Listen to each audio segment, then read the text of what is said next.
Hello students, once again I am Praveen Tripathi welcoming you in the session of physical education. And so far in the previous session we have discussed about the warm up and the sports conditioning and what are the physical and physiological changes that may occur in our daily life and the different aspects of our life stages. So, so now it's time to understand the sports conditioning in detail.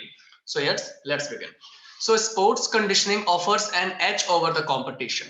The purpose of sports conditioning is to complement current sports training, and sports conditioning is ideal for children who strive for greater performance in any sporting activity. So what it means is कि sport conditioning क्या होता है? Sport conditioning वो होता है कि जो आपको एक करेक्ट और करंट स्पोर्ट्स ट्रेनिंग प्रोवाइड करवाता है, जिसमें आप अपने स्ट्रेंथ को, अपने बैलेंस को, अपने फ्लेक्सिबिलिटी, स्पीड, पावर, कोऑर्डिनेशन, इन सभी को आप मेजर करते हैं और आप अपने परफॉर्मेंस को एनहांस करते हैं या फिर आप कह सकते हैं ग्रूम करते हैं. Okay, so the conditioning program is an important step in injury prevention. अगर आप कंडीशनिंग प्रोग्राम करते हैं यानी स्पोर्ट कंडीशनिंग का करते हैं तो आपको जो इंजरी प्रिवेंशन है वो भी होता है, आपकी इंजरीज नहीं होती है, जो मसल स्ट्रेन है या जो भी है मोटर स्ट्रेन है वो इंजरीज नहीं होती हैं.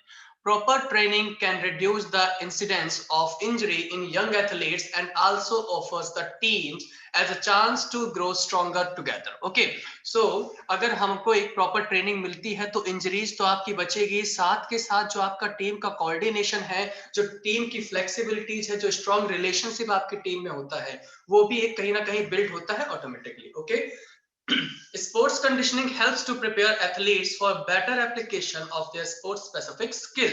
Yes, if you will just train yourself according to your sports, then it will enhance and increase your sports specific skill.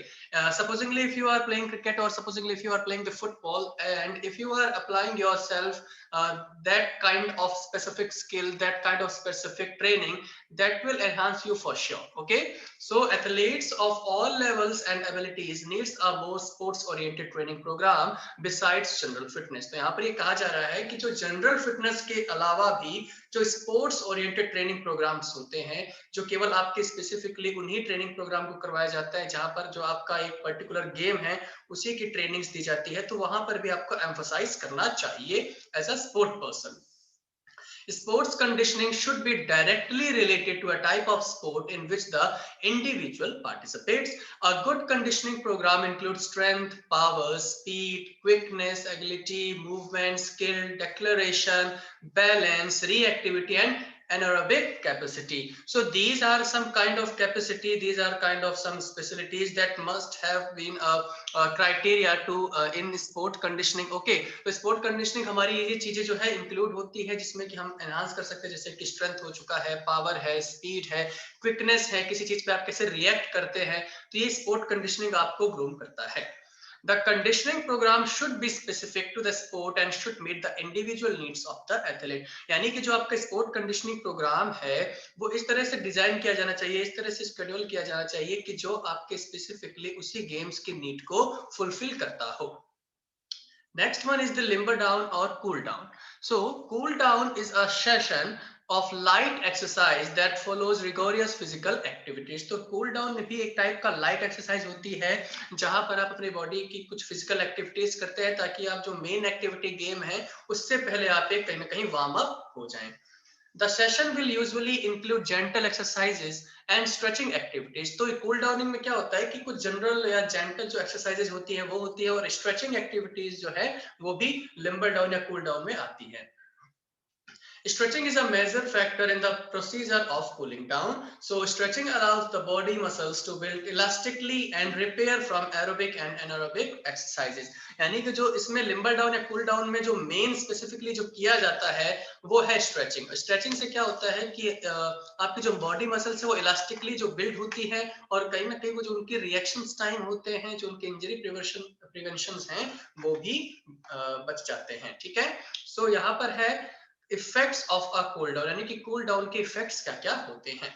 Faster removal of lactic acid from fast Twitch muscle fibre, faster removal of carbon dioxide from muscle tissues and reduction in the risk of muscle soreness. तो ये कुछ जो effects हैं वो cool down के हैं कि आपको कूल डाउन करना चाहिए या फिर लिम्बर डाउन करना चाहिए. Okay, Cooling down is an easy exercise done after a more intense activity to allow the body to gradually transition to a resting or near resting state. यानी कि cooling down जो है एक ऐसी type की exercises है जब आपने अपना मेन एक्टिविटी मेन गेम खेल चुके हैं उसके बाद आप जो इसको करके आप अपनी थकान को जो है वो दूर कर सकते हैं या एक ऐसे स्टेज पर पहुंच सकते हैं जहां पर आप जो उसका जो मेन एक्टिविटी का जो इंटेंस एक्टिविटी का जो इम्पैक्ट है वो कहीं ना कहीं उसको वो लोअर डाउन करता है, इसलिए इसका नाम कूल डाउन रखा गया है. The main aim of the cool down session to promote recovery and return to the body to a pre-exercise or pre-workout level. Okay, and during a strenuous workout, the body goes through a number of stressful process. जी हमें पता है अगर हम intense activity कर रहे होते हैं, main activity कर रहे होते हैं, तो हमारी जो बॉडी है वो काफी स्ट्रेसफुल प्रोसेस से जाती है. तो इस कारण से अगर हम कूलिंग डाउन करते हैं तो हमको वो बहुत ही रिलीफ देता है और नियर रेस्टिंग स्टेट तक लेके जाता है. For example, muscles, fiber, tendons and ligaments get damaged and waste products build up within the body. Okay, तो जो हमारे जो मतलब वेस्ट प्रोडक्ट्स बन जाते हैं, टेंडन्स जो हो जाते हैं, मसल्स फाइबर हैं, इन सभी को भी वो कहीं ना कहीं इफेक्ट करता है और उसको रिलीफ पहुंचाता है. Effects of cooling down. So what are the effects of cooling down? Here are mentioned. First one is helps heart rate and breathing to return towards resting level gradually. यानी कि जो heart rate पे है उसको help करता है, breathing में help करता है, साथ के साथ हमें रेस्टिंग लेवल तक लेके जाता है. हेल्प्स अवॉइड फेंटिंग और डिजीनेस, यानी जो हम कहते हैं ना बेहोशी से आना, चक्कर लगना यानी सिर चकराना, तो उसको भी ये दूर करता है.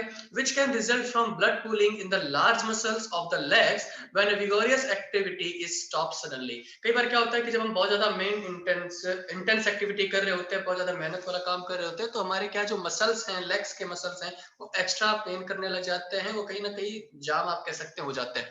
तो कूलिंग डाउन का मतलब ये हुआ कि अगर आप कूलिंग डाउन परफॉर्म करते हैं, लाइट एक्सरसाइज परफॉर्म करते हैं, तो आपका जो मसल्स है वो भी कूल होगा. ओके, और जो आपके जो फिजीनेस है, जो डिजीनेस है, ये भी कहीं ना कहीं उसको वो कम करता है. Helps to remove metabolites, that means the intermediate substance formed during metabolism. Metabolites को भी ये रिमूव करता है जो कि मेटाबॉलिज्म से बनते हैं from muscles such as lactic acid, यानी कि जो लैक्टिक एसिड्स होता है उसको भी रिमूव करने में ये हेल्प करता है. Fourth one is helps to prepare the muscles for the next exercise session, whether it is the next day or in a few days time. यानी कि जो मसल्स है उसको नेक्स्ट एक्सरसाइज के लिए अच्छे से प्रिपेयर करता है, चाहे वो आपको नेक्स्ट डे करनी है या कुछ घंटों बाद या कुछ दिनों बाद करनी है. तो यहाँ पर आपने समझा कि कैसे कूलिंग डाउन आपको हर तरीके से हेल्प करता है, चाहे वो रेस्टिंग पीस की बात करें, चाहे वो हार्ट रेट की बात करें, चाहे वो ब्रीदिंग में हो. ठीक है, अब हम बात करते हैं कि effects of exercises on various body system. यानी कि अगर हम एक्सरसाइजेस करते हैं तो वो कौन कौन से हमारे बॉडी पार्ट्स को इफेक्ट करता है, कौन कौन से बॉडी पार्ट के लिए अच्छा रहता है, आइए वो देखते हैं. So effects of exercise on cardiovascular system. Cardiovascular systems में क्या क्या होता है, देखिए ये थोड़े से बायोलॉजिकल टर्म्स रहेंगे इसमें, जहां पर आपको बायोलॉजिकल टर्म्स के साथ समझना होगा कि वो कौन से पार्ट को, कौन से बायोलॉजिकल एस्पेक्ट्स को कवर करता है. Cardiovascular is the system of heart, blood vessel and blood. यानी कार्डियोवास्कुलर में कौन कौन सी चीजें आती हैं, हार्ट है, ब्लड वेसल्स हैं और blood. The effect of exercise on cardiovascular system are summarized as, okay, so first we will understand about how it impacts on our heart rate. So the number of beats or contractions of heart in 1 minute is called as heart rate. Okay, so here is the definition given about the heart rate is the number of beats or contraction of heart in 1 minute. यानी कि एक minute में हमारा heart कितने time beat करता है, कितने time उसका कॉन्ट्रैक्शंस होता है, तो उसे हम क्या बोलते हैं, हार्ट रेट बोलते हैं. The number of contractions ranges from 60 to 80 beats a minute. Okay, यानी कि यहाँ पर एक मिनट में जो हमारा एवरेज कॉन्ट्रैक्शन होता है वो 60 to 80 beats per minute होता है. However, 72 beats per minute is considered as the normal heart rate. So as you can know it कि 72 बीट्स अगर एक मिनट में होते हैं हमारे हार्ट रेट के, तो ये एक नॉर्मल और एक मॉडरेट हार्ट रेट माना जाता है. During exercise, the heart rate increases and may range from 140 to 180 beats per minute and depending on the intensity of your exercise. यानी कि बता रहा है कि अगर जब हम एक्सरसाइज करते हैं तो हमारी हार्ट रेट वेरी करती है, रेंज में आती है. अगर आप इंटेंस एक्टिविटी कर रहे हैं तो वो और हाई जाएगी, और अगर आप थोड़े बहुत नॉर्मल एक्सरसाइजेस कर रहे हैं तो ये आपकी हार्ट रेट 140 से लेकर 180 पर मिनट भी हो सकती है. Okay, next one is stroke volume. Stroke volume. Okay, so the amount of blood pumped out by each ventricle in each heartbeat is known as stroke volume. Stroke volume क्या होता है कि हर एक हार्टबीट पे कितना अमाउंट ऑफ ब्लड पंप करता है, उसे हम क्या बोलते हैं, stroke volume. At rate, the stroke volume is around 70 milliliter per beat for male and 50 milliliter beat for female. तो यहाँ पर रेंज दिया गया है कि मेल के लिए जो होता है वो 70 मिलीलीटर पर बीट का होता है स्ट्रोक वॉल्यूम जनरली, और एट अ रेस्ट, और 50 मिलीलीटर पर बीट होता है फीमेल का. और जो कि एक्सरसाइज जब हम करते हैं तो जो स्ट्रोक वॉल्यूम है वो भी ऑटोमेटिकली बढ़ता है, इंटेंस होता है. Okay, next one is cardiac output. It is the amount of blood pumped out by each ventricle of the heart in 1 minute. So it is the product of stroke volume and heart rate. यानी कि जो stroke volume और heart rate का जो product आता है, यानी जो multiplications होते हैं, उससे हम क्या बोल सकते हैं, as a cardiac output. Endurance training result in increased cardiac output through increased stroke volume. Cardiac output increase directly with increased exercise can be calculated as, जो भी आपका heart rate आया है उसको आप multiply कर देंगे अगर stroke volume से, तो वो आपका cardiac output आ जाएगा. At rest, it is around 5 liter per minute. During exercise, it can be increased. Okay. Next one is cardiac hypertrophy. Hypertrophy is the increase in the volume of an organ or tissue due to the enlargement of its component cell. यानी कि hypertrophy क्या होता है, increase होता है किसमें, किसी भी एक organ में, किसी भी एक tissue में जब increase होना, enlargement होना, किसके कारण से, component cell के कारण से. Okay. Cardiac hypertrophy is referred to as athlete heart. Cardiac hypertrophy को क्या बोला जाता है, एथलीट का हार्ट बोला जाता है, क्योंकि ये जब इंटेंस हम एक्टिविटी कर रहे होते हैं, जब हम मेन एंड्योरेंस कर रहे होते हैं, तब ये इसका इंक्रीजन होता है, which may occur after 7 to 10 years of vigorous physical training. यानी कि ये तभी आता है जब आप 7 से 10 साल अच्छी और कड़ी मेहनत करते हैं, तब आपका कार्डियक हाइपरट्रॉफी कहीं ना कहीं इंक्रीज होता है, या फिर आपके कोई टिश्यू जो है एनराल्स होते हैं. Next one is blood volume. The blood is a reddish fluid, alkaline in reaction and is salty in taste. ठीक है, आप सभी को पता है ब्लड क्या होता है, रेडिश फ्लूइड होता है, रिएक्शंस करता है, और साथ के साथ इसका टेस्ट जो है वो थोड़ा सा सॉल्टी होता है. The body of an adult contains about 5 to 6 liter of blood, which be around 1/3 of the total body weight. यानी जो आपके टोटल बॉडी वेट का 1/3 हिस्सा, यानी 1/3 जो वेट होता है वो ब्लड का होता है, और जनरल अडल्ट में 5 to 6 लीटर तक ब्लड पाया जाता है. The effect of exercise on blood volume depends on the type and intensity of exercise. यानी कि जो अभी आपका एक्सरसाइज करेंगे, किस टाइप के आप एक्सरसाइज करेंगे, वो आपके ब्लड वॉल्यूम पर डिपेंड भी करेगा, और वो आपके ब्लड वॉल्यूम को इंक्रीज करता है. During endurance training, the resting blood volume increase approximately by 8%. अगर आप एक कड़ी ट्रेनिंग करते हैं, एक हार्ड ट्रेनिंग करते हैं, तो जो आपका जो ब्लड सेल्स है, जो ब्लड काउंट है, ब्लड वॉल्यूम है, वो 8% तक बढ़ सकता है. Plasma volume in the blood increase by 12%. और अगर आप एंड्योरेंस ट्रेनिंग कर रहे हैं, तो जो प्लाज्मा वॉल्यूम है, जो प्लाज्मा की मात्रा है आपके ब्लड में, वो 12% तक बढ़ सकती है. Increase in blood volume is known as hemodilution. Okay, तो जब ब्लड वॉल्यूम इंक्रीज होता है तो उसे क्या बोला जाता है, hemodilution. Increase in the number of blood vessels and their size too. अगर आप इंटेंस एक्सरसाइज करते हैं तो ब्लड वेसल्स और साइजेस में भी इंक्रीज होता है.